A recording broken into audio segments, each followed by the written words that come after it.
महाराष्ट्र में मित्रों जो हो रहा है वो विकास नहीं है, वो वसूली है।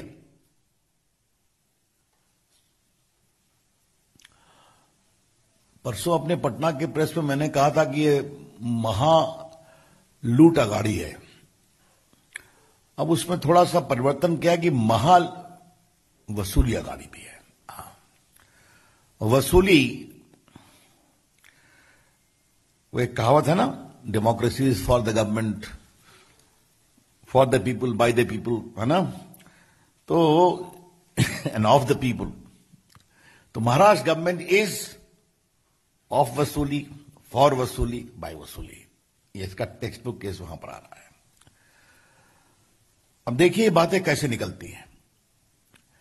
पहले क्या बात आई कि एक पुलिस ऑफिसर शक के घेरे में आया जिसका नाम है सचिन वाजे। दूसरी कहानी आई कि भारत के इतिहास में पहली बार हुआ कि एक पुलिस कमिश्नर, पूर्व पुलिस कमिश्नर ने लिखा कि होम मिनिस्टर साहब ने टारगेट फिक्स किया है मुंबई से 100 करोड़ रुपया पर महीने का। तो परसों हमने एक विषय उठाया था कि अगर महाराष्ट्र में मुंबई से सिर्फ एक मंत्री का टारगेट है वसूली का कोटा 100 करोड़, तो पूरे महाराष्ट्र का कितना है? और अगर एक मंत्री का कोटा है 100 करोड़ तो बाकी मंत्रियों का कुल मिलाकर कितना है? और यह भी सवाल उठाया गया था कि गृह मंत्री जी ये सिर्फ अपने लिए वसूली कर रहे थे, अपनी पार्टी के लिए या सरकार के लिए? इन तीनों का अभी तक कोई उत्तर नहीं आया। आज सुबह माननीय पूर्व मुख्यमंत्री देवेंद्र फडणवीस ने कुछ डॉक्यूमेंट के साथ बातें कही हैं जो आपने देखा होगा कि भ्रष्टाचार, ट्रांसफर पोस्टिंग के नाम पर भी वसूली चल रही थी। और वो छोटे मोटे ऑफिसर्स की भी नहीं, बड़े बड़े आईपीएस ऑफिसर्स की भी। और जो कमिश्नर सीआईडी थी एक रश्मि शुक्ला, उन्होंने पूरे मामले की तहकीकात की।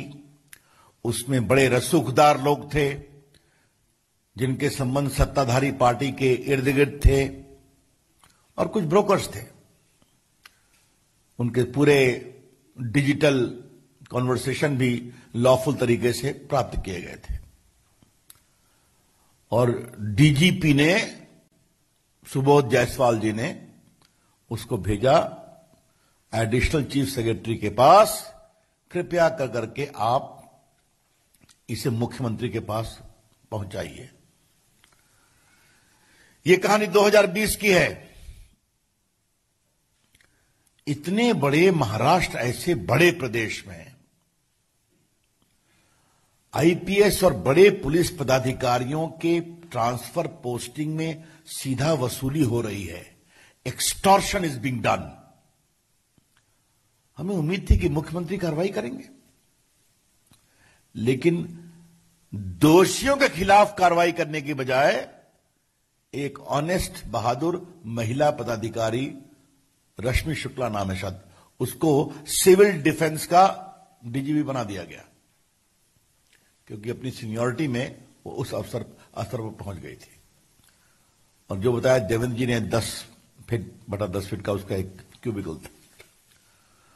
और ये दोनों ने महाराष्ट्र छोड़ दिया।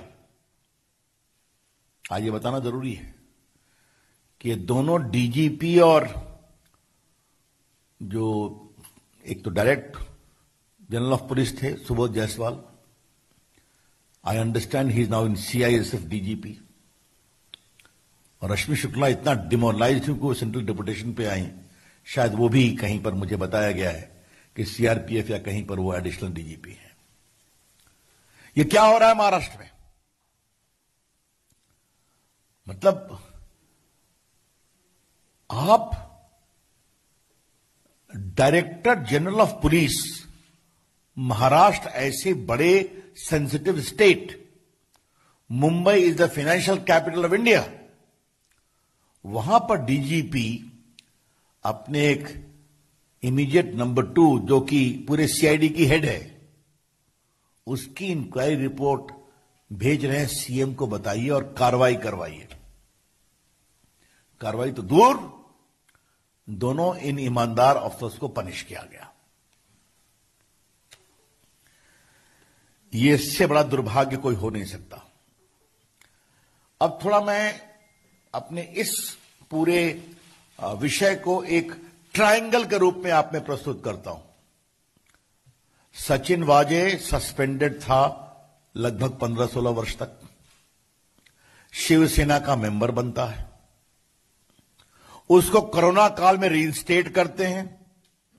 क्या कहते हैं? बहुत से पुलिस वाले बीमार पड़ रहे हैं, इसलिए उनकी जरूरत है। रीइंस्टेट किया तो सिर्फ एक इनको किया और 4 कांस्टेबल को किया।